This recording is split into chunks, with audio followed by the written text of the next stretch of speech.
Hola, ¿cómo están? Bienvenidas, bienvenidos y bienvenides a uno más de nuestros miércoles para la igualdad. Yo soy Sandra Lorenzano y a nombre de nuestra coordinadora, la doctora Tamara Martínez Ruiz, y de toda la equipa de la Coordinación para la Igualdad de Género, les doy la bienvenida.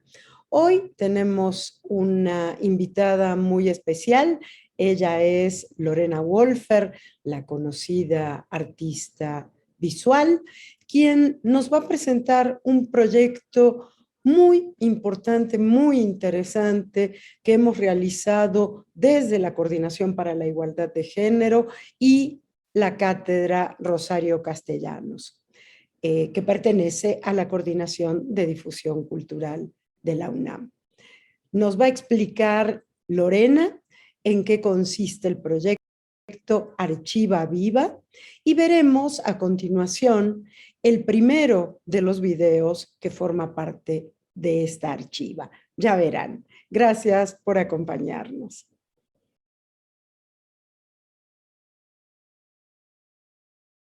Bueno, tal como les acabo de anunciar, nos acompaña la querida Lorena Wolfer, muy conocida artista visual, activista, feminista, comprometidísima con los temas de los derechos de las mujeres y de las disidencias sexogenéricas. Y una conocida y querida, además, colaboradora de este espacio y de la SIGU. Hola, Lorena, bienvenida, ¿cómo estás? Hola Sandra, pues siempre me encanta estar contigo acá conversando ahora sobre Archiva Viva. Eso, hoy sobre Archiva Viva. Cuéntanos un poco qué es Archiva Viva. Pues Archiva Viva es una especie de registro, es un documento, una archiva tal cual de algunos de los sucesos, digamos, fundamentales en los últimos años de las luchas feministas en México, y en los últimos años me refiero a, pues no sé, desde el 2016 para acá, más o menos. Eh, para, a través de lo que llamamos testigas claves, es decir, personas, mujeres, activistas, abogadas, artistas, restauradoras, que nos pueden dar una perspectiva muy singular, a través de su mirada, viajar a ese evento y entender qué fue lo que sucedió, en contra de esta lógica de la historia con H mayúscula y de la historia única. La idea de Archiva Viva es que eso, que sea un documento vivo, ¿no? Que sea, que digamos, como espectadora, tú lo vivas a través de la mirada de cada una de las testigas y de lo que ella vivió. No se trata de, estamos en contra de las verdades, estamos en contra de de las historias únicas. Eh, Se trata más bien eso, de mirar un suceso a través de los ojos de ellas, ¿no? Entonces, me parecía importante, empezar a registrar esto, es decir, registrarlo de una manera sistemática, en colaboración pues contigo y con la SIGU, con Julián Tirilo y la Cátedra de Arte y Género Rosario Castellanos, que son pues nuestras dos aliadas. Es un proyecto que produjimos Erika Curu y yo. Eh, Empezar a generar un registro desde estas voces, ¿no?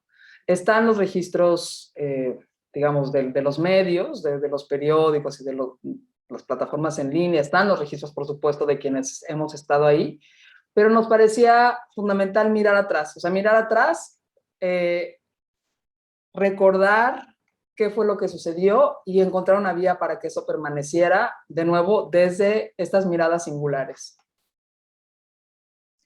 Y tenemos los tres primeros videos del proyecto que tienen en realidad no tres, sino cuatro protagonistas. Cuéntanos un poco cuáles son estos videos y por qué eligieron empezar por ahí.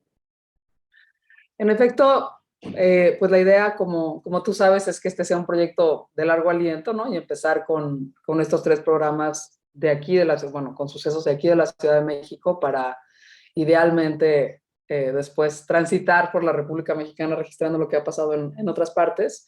Estos tres primeros programas documentan, nos costó muchísimo trabajo elegir cuáles tres, ¿no? Decidimos empezar con la toma de la Victoria Alada, que marca este hito, ¿no? Este momento en el que digamos, la digna rabia, el hartazgo, la desazón, de verdad, este dolor, rabia colectiva, se cristaliza, ¿no? Se cristaliza sobre los pilares y sobre las esculturas de la Victoria Alada, ¿no?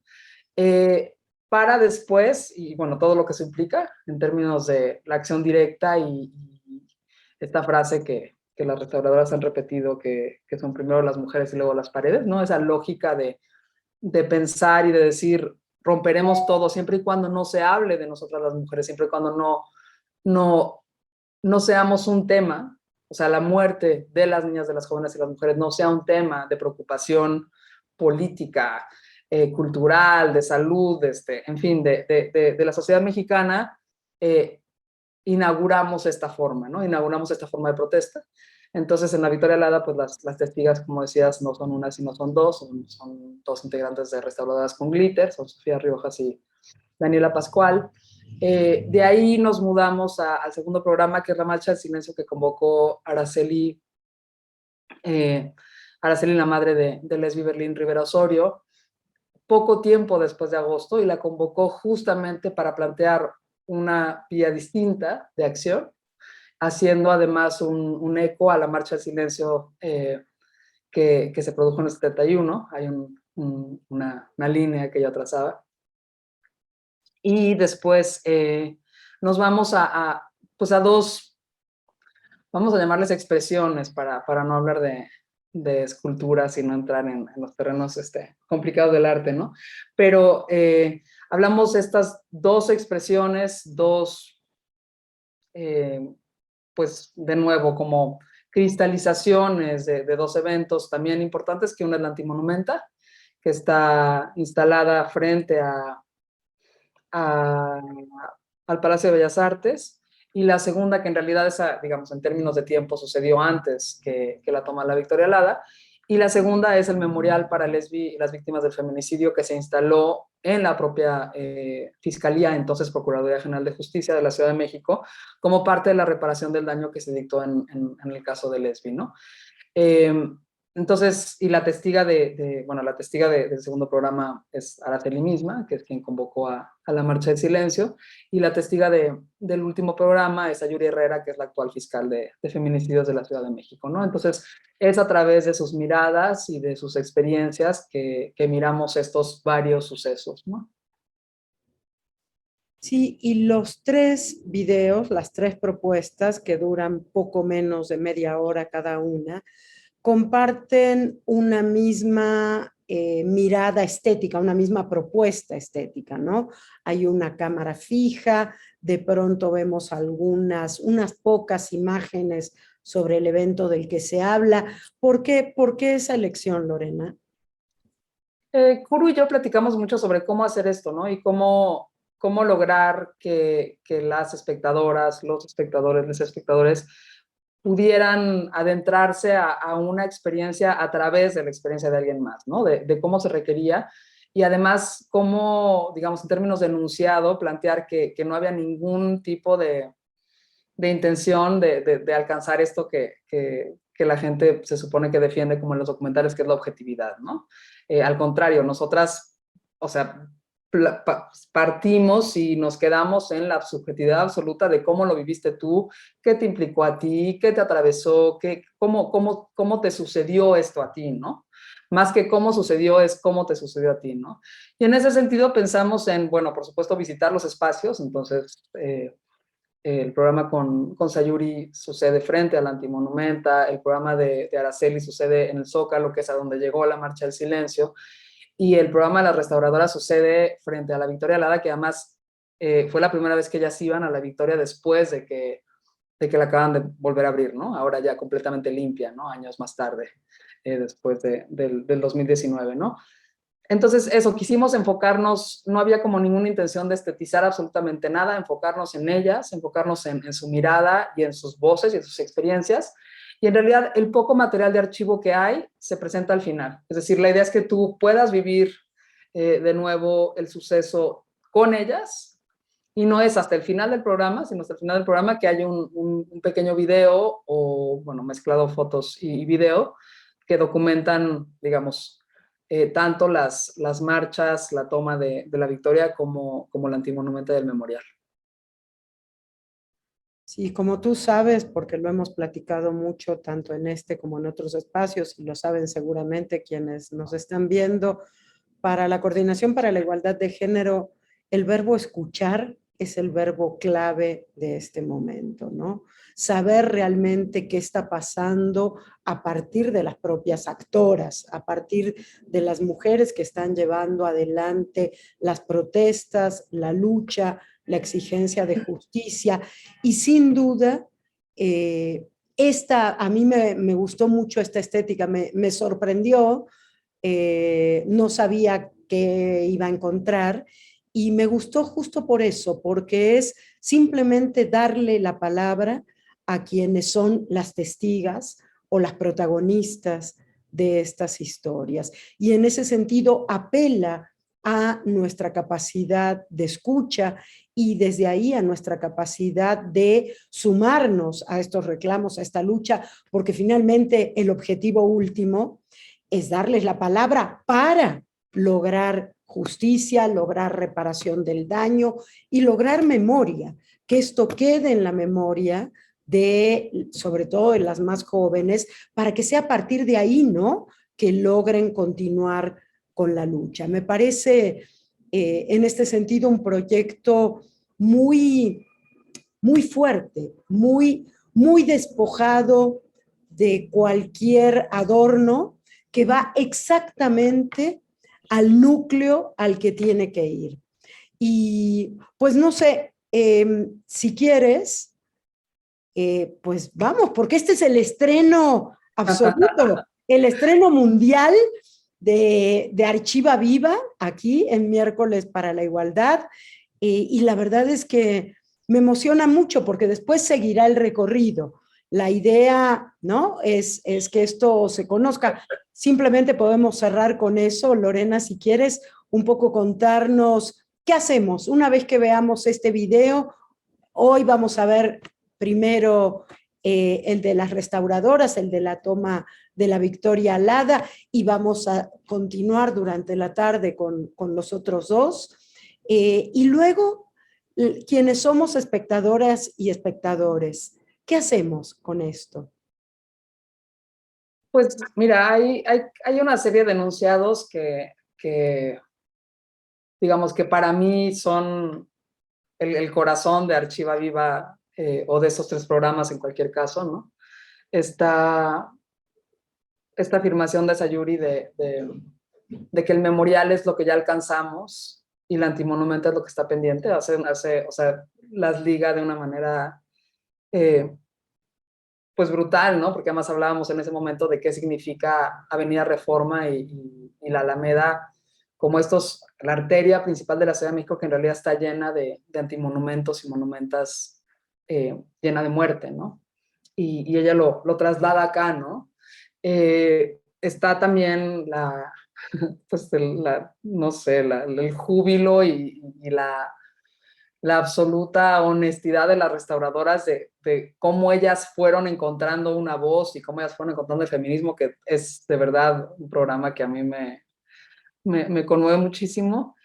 Y está un enunciado de Araceli que he estado pasando en varias conferencias y que a ti te tocó ver a la que me invitaste el viernes, te tocó ver que lo pasara, en donde Araceli lo que plantea es que ya nada puede ser individual, que todo tiene que ser colectivo, ¿no? Y a mí esta afirmación me parece indispensable porque incluso acaba con la cara realmente, digamos, atravesada, o sea, ves que le está costando trabajo, pero dice que incluso la felicidad tiene que ser colectiva, ¿no? Entonces, pues, ¿qué sigue? Eso, buscar las colectividades y buscar las colectividades, una para continuar con este movimiento o estos movimientos, estos muchos movimientos por la vida y la vida digna de las niñas, las jóvenes y las mujeres en México, ¿no? Eh, desde tantísimas formas, ¿no? Creo que, y en colectivo, ¿no? Juntas. Para mí el juntas, como posicionamiento político, como posicionamiento feminista, como planteamiento de cara a todo lo que ha pasado en estos 30 años, porque además yo me he dedicado este año a insistir en que estamos por cumplir 30 años de los primeros feminicidios registrados en Ciudad Juárez, ¿no? En este trayecto de estos 30 años, la respuesta, si algo nos queda claro, es que el camino es juntas. Muchísimas gracias, Lorena. Y sí, sigamos juntas entonces. Gracias por este proyecto excepcional. En parte lo que dices de dejar lo individual para ir hacia lo colectivo explica también la estética del trabajo y eso me gusta. Y bueno, te invito a que te quedes con nosotras a ver la toma de la Victoria Alada y esta entrevista deliciosa con las chicas de Restauradoras con Glitter. Bueno, Sandra, antes de irnos a ver los programas, pues nada, saludamos a Julia Antivilo, que de nuevo fue la gran cómplice que junto contigo, desde la cátedra y en colaboración con la SIGU hizo posible Archiva Viva, y a Erika Kuru, que tampoco pudo llegar. Ninguna de las dos pudieron llegar al final, pero bueno, las abrazamos acá y presentamos Archiva Viva en nombre de las 4. Sí, así es. Un abrazo también entonces para Julia y para Kuru. Un agradecimiento para la Cátedra de Arte y Género Rosario Castellanos, un agradecimiento para Tamara Martínez por el apoyo de la SIGU y vamos adelante con nuestro video. Gracias, hasta luego.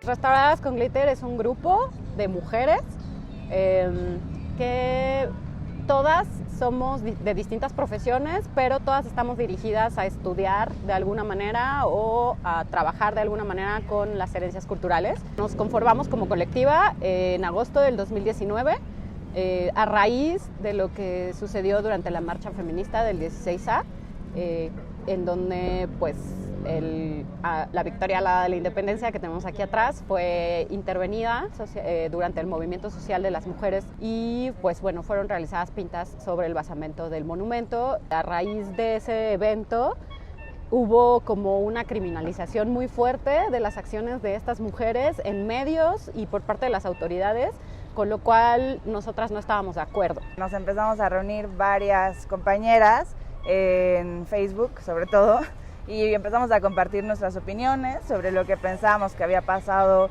con respecto a la criminalización de la protesta, de algo que nosotras consideramos que es completamente legítimo, y decidimos organizarnos para redactar un textito que después ese textito se convirtió en nuestra carta pues fundadora de la colectiva y que entregamos a las autoridades el 21 de agosto de 2019, en la cual pues exponíamos diferentes puntos de vista que teníamos con respecto a toda la situación, tanto al estado actual del basamento de la independencia como a la criminalización de la protesta. Entonces ahí sacamos pues 5 puntos específicos.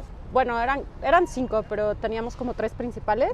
Que bueno, el primero era que efectivamente no se debía de criminalizar a las mujeres durante que habían realizado estas intervenciones sobre el monumento, porque eran denuncias en realidad, o son denuncias en realidad, y que son totalmente legítimas porque pues además nosotras como mujeres lo vivimos diariamente y lo hemos vivido toda nuestra vida y sabemos que no son mentiras lo que está puesto ahí, ¿no?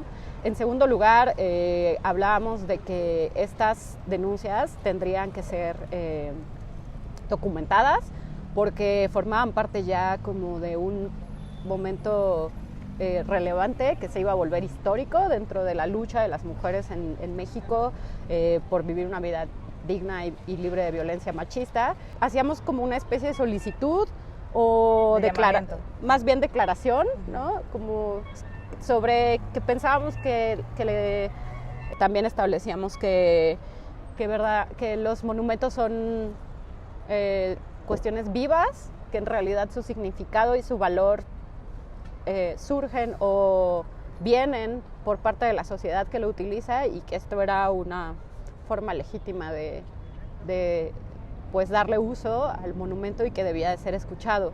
Pusimos en claro en ese documento que pues las herencias culturales son herencias culturales siempre y cuando las sociedades del presente las puedan usar, resignificar, y eso implica pues definitivamente el conflicto, y eso no significa algo malo ni bueno, solamente pues es, ¿no? Y eso fue lo que pusimos en la carta, y también incluimos pues un párrafo final en el cual nos importaba mucho como hacer la acotación de que son objetos y que las vidas de las mujeres, las vidas de las personas van por encima de todas las cosas, más allá de una piedra, de un metal o de cualquier cosa. Y pues cerrábamos con primero las mujeres, luego las paredes, como para que no hubiera como esta dramatización sobre el monumento, la piedra, quién lo va a limpiar, cómo pueden hacer eso, porque las denuncias que están sobre el monumento son mucho más importantes y merecen ser escuchadas.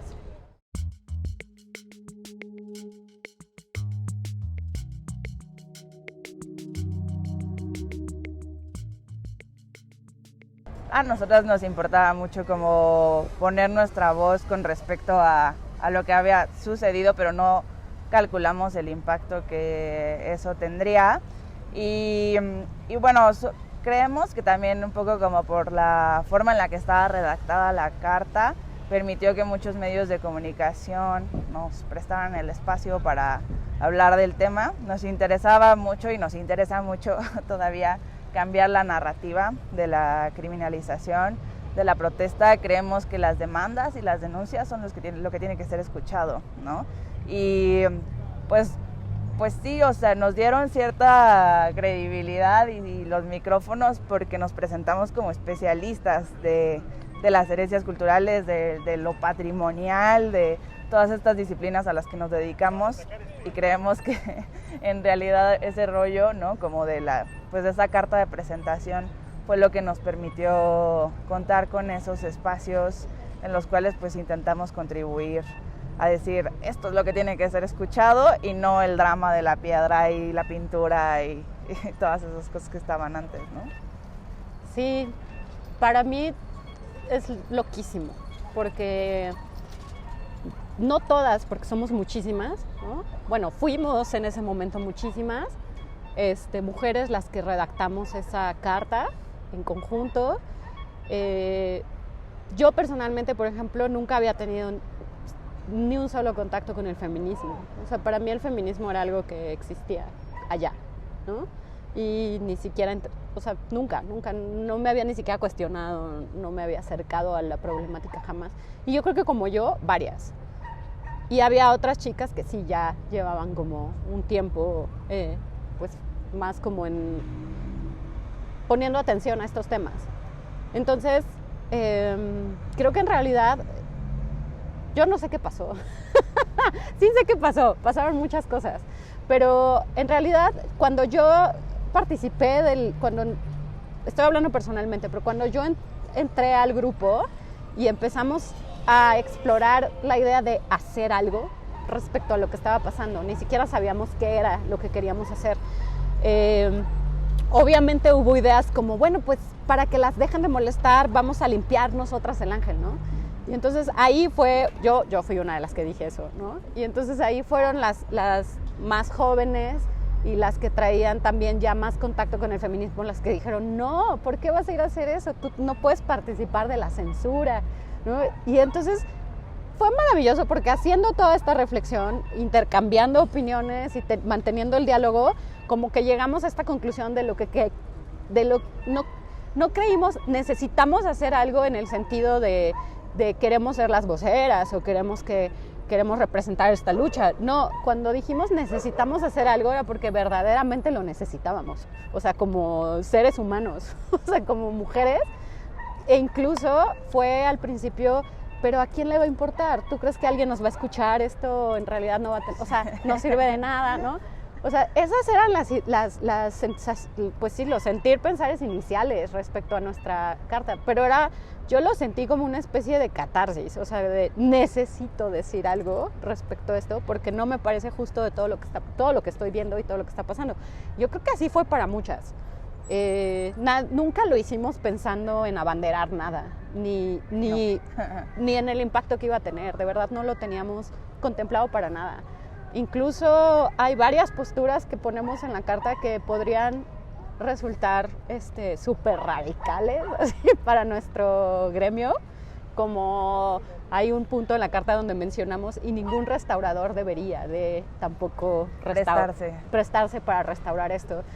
Y me acuerdo que cuando lo sugeríamos, cuando construíamos la carta, había gente que decía, pero de verdad vamos a poner eso, ¿cómo crees? O sea, ¿por qué no?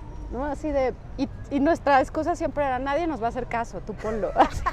La ingenuidad nos llevó muy lejos. Sí. Así de, no importa, nadie va a leer esto, ¿no?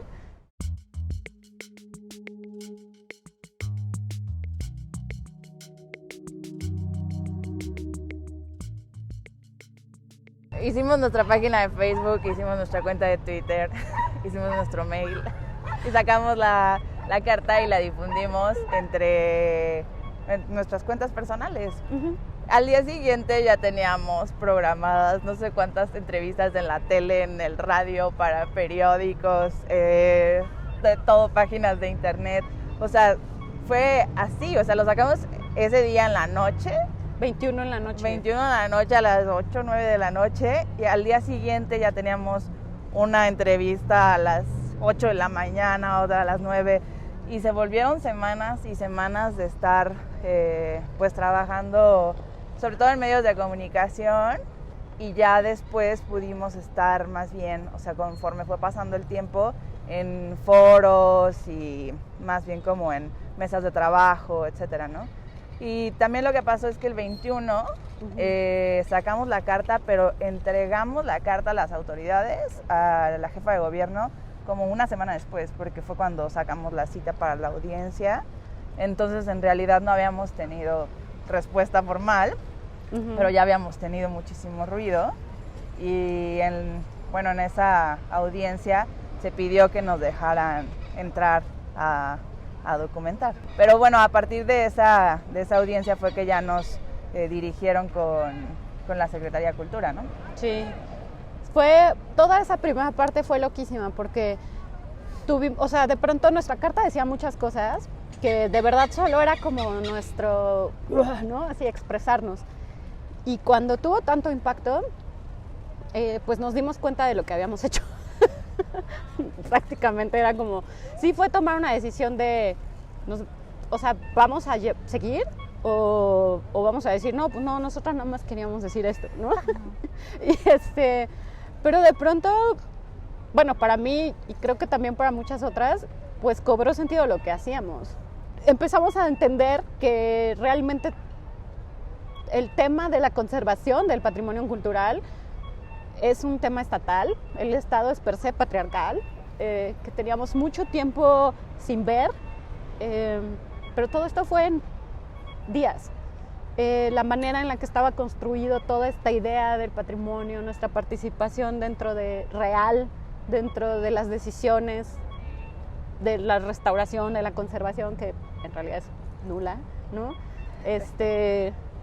Todo se empezó a cruzar, ¿no? Como de nuestra propia realidad profesional con todas estas ideas que estaban tomando voz también en la calle a raíz de violencias muy extremas, ¿no? Como violación, feminicidio, etcétera. Pero todo fue bajando desde ahí, desde esto que hicieron las mujeres aquí, nos fue bajando a nosotras como hasta darnos cuenta de hasta los detalles más pequeños de nuestras propias vidas. Y yo creo que por eso seguimos, o sea, porque dijimos, es que esto tiene todo el sentido del mundo y además, pues también cobraba sentido lo que estábamos haciendo profesionalmente, ¿no? O dejando de hacer. Por eso seguimos, yo creo, y tuvimos que organizarnos, tuvimos que tomar decisiones todo el tiempo, cómo nos íbamos a llamar, cómo nos íbamos a presentar, si íbamos a hacer una colectiva, si íbamos a hacer una qué, ¿no? Un grupo de mujeres organizadas, o sea, cómo nos íbamos a poner, de qué manera íbamos a trabajar, qué frentes íbamos a atender y cuáles no.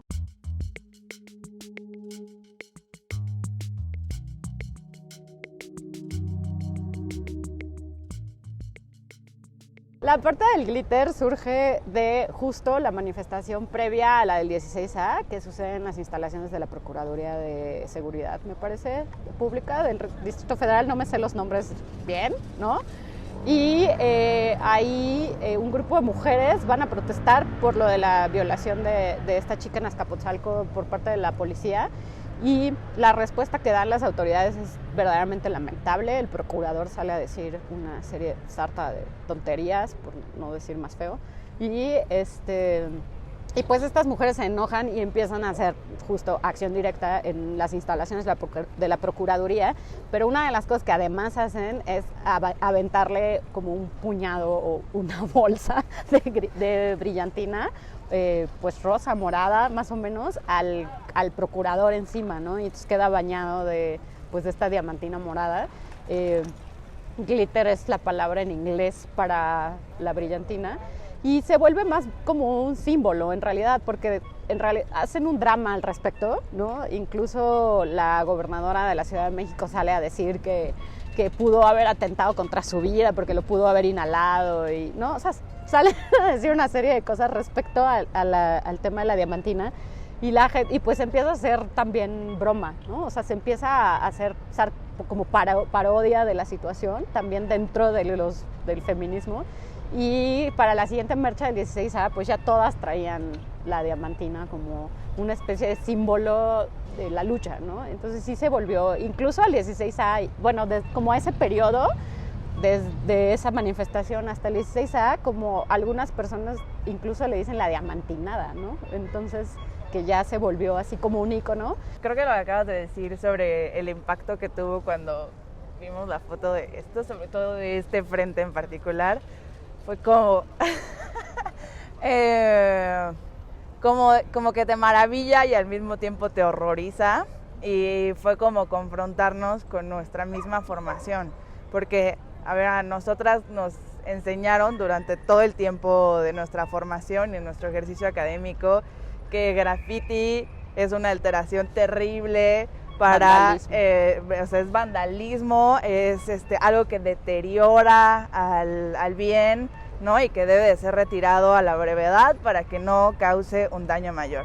Nosotras aprendimos eso y lo hemos ejecutado 1000 veces. Cuando se hace un diagnóstico, un dictamen, lo que sea, pues un graffiti sobre un material de cualquier tipo de un bien cultural es considerado una alteración negativa, ¿sí?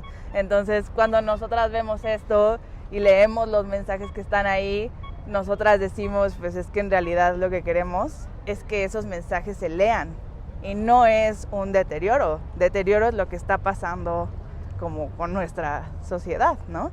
Llevábamos también muchos años ya, o sea, tal vez no de manera directa cada quien o lo que sea, pero que habíamos escuchado cómo crecía este asunto de los feminicidios, sí, y también del miedo que suponía salir a la calle, tomar un Uber, tomar un taxi, ir sola, o sea, como que todas estas cosas llevábamos mucho tiempo sabiéndolas, ¿no? Y, sí, que generaban como un poco esta sensación colectiva de temor y de psicosis, ¿no? Como cuando fue lo de Mara en el Uber y las desapariciones, y que decías, es que puedo ser yo, o puede ser tú, o puede ser cualquiera, no tiene que ver con como dónde estabas ni dónde vestías, sino que puede ser cualquiera, ¿no? Entonces esta sensación, yo creo que también como un gremio que está pues constituido por mayoría de mujeres, sabemos que es algo que sentimos todo el tiempo y que no hay manera de que alguien nos ayude a que sea distinto, entonces hay que hacerlo distinto nosotras.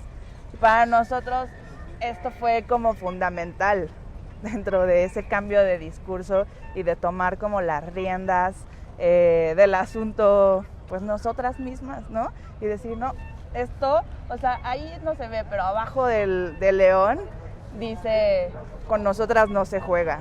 Entonces hay un montón de mensajes que están sobre ese monumento que para nosotras fueron así como, no solamente es el miedo, sino es ponernos en otro lugar en el cual ya hay advertencias, hay un cambio de postura de las mujeres que se organizan, que no se van a dejar. Y eso para nosotras era como súper importante, yo creo que a nivel personal, pero también a nivel colectivo como mujeres. Yo creo que es ahí donde nos pegó algo que nos venía pues doliendo muchísimo durante muchos años, ¿no? Cuando vinimos a hacer el registro, yo creo que nada sabíamos de todo esto que estás hablando, no entendíamos qué estaba pasando. O sea, no entendíamos realmente por qué nos estaban haciendo tanto caso. Porque estamos hablando de que nos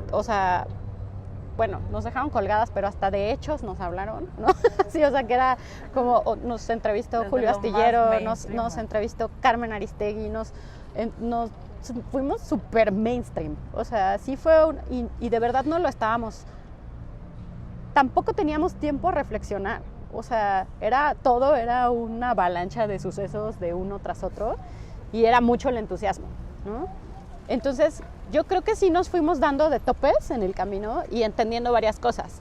Pero paréntesis, cuando hicimos el registro, estábamos aquí con algunas de las personas que incluso realizaron pintas, ¿no? Y justo nos decían, yo le decía, es que no entiendo por qué por qué nos están haciendo tanto eco y tanto caso, ¿no? Y entonces esta persona me decía, bueno, lo que pasa es que normalmente la academia es súper alineada, ¿no? Normalmente todos los profesionistas o los académicos en México pues son gente como conservadora, o si no lo son, siempre están como muy alineados, ¿no? Es raro que se alce la voz. Y me dijo, yo considero que tal vez sí es la primera vez que un grupo de mujeres con credenciales, ¿no? O autorizadas decide hacer un statement público tan así, ¿no? Y la otra, y esto es una realidad y es mi paréntesis, me dijo, es que le pegan al gobierno. Y yo dije, pero ¿por qué? O sea, imagínate, tan despolitizada estaba yo que yo no entendía nada de qué estaba pasando. Y yo creo que muchas, así, ¿no? Y hay una realidad, y es que también los medios, por eso hasta medios conservadores nos llamaron, ¿no? Y nos dieron espacio en la radio, en la televisión y en todos lados. También los medios vieron una oportunidad de hacer más grande algo para pegarle a Claudia Sheinbaum y Andrés Manuel López Obrador. Eso sí fue súper evidente después de un tiempo.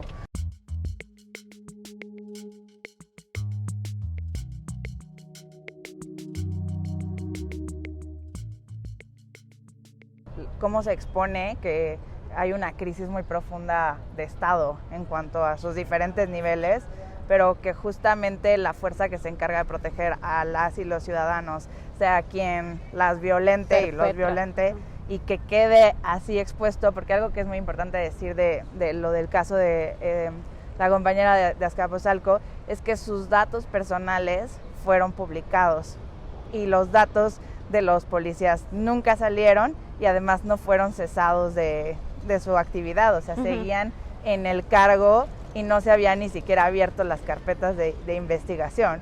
Entonces como que empezó a quedar muy claro que no solamente había como una crisis muy profunda, sino que además el mismo Estado estaba encubriendo de manera sistemática este tipo de fallas, dolencias, violaciones y demás cosas, ¿no? De la policía, que tiene un trabajo que es proteger a la ciudadanía y que en realidad estaba violentando, ¿no? Ante un Estado que ya no se ve, pero un México feminicida, ¿no? Que fue lo que terminó expuesto también en este monumento. O sea, por eso era tan importante que la placa central dijera eso, y que en toda la base, o sea, la mayoría de las pintas que hay, hablan sobre el papel de la policía con respecto a las violencias ejercidas. O sea, la policía violicía, un montón como de acepciones hacia la policía y su papel dentro de todo esto, que es realmente preocupante.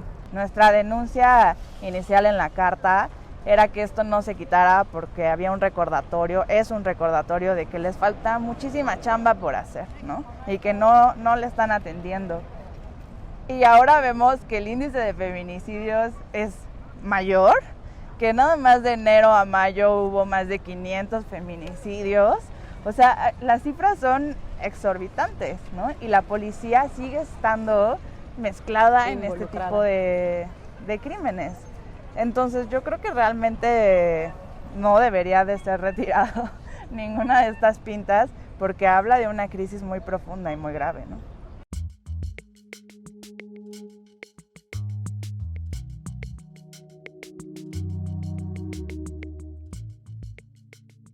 Después de ese glorioso 8M, de esa marcha gigantesca, con muchísima energía, y de verdad era irreal toda la cantidad de mujeres y de todo tipo que estaban ahí, nos encerraron. Entonces sí fue como un de acá a acá, ¿no?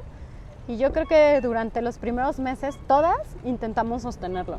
O sea, todas intentamos seguir, buscar vías alternativas, ¿no? Como de qué vamos a hacer para que no se pierda nuestra presencia, la presencia que ya habíamos ganado en la toma de los espacios públicos, desde esto que fue criminalizado y considerado vandalismo, hasta eso que logramos el 8 de marzo de todas las mujeres a la calle, ¿no?